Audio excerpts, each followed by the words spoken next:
মহব্বত করেন।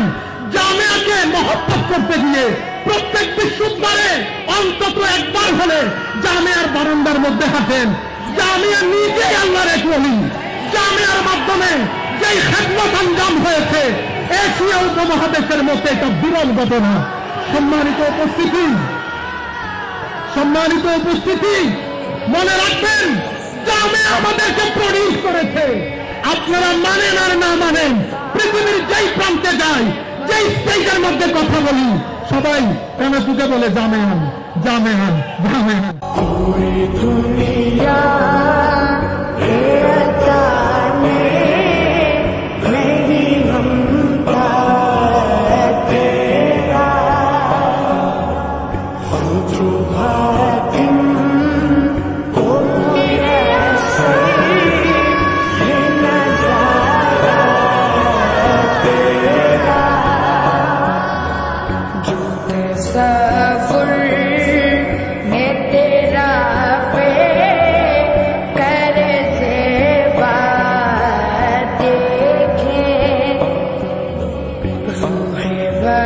Sham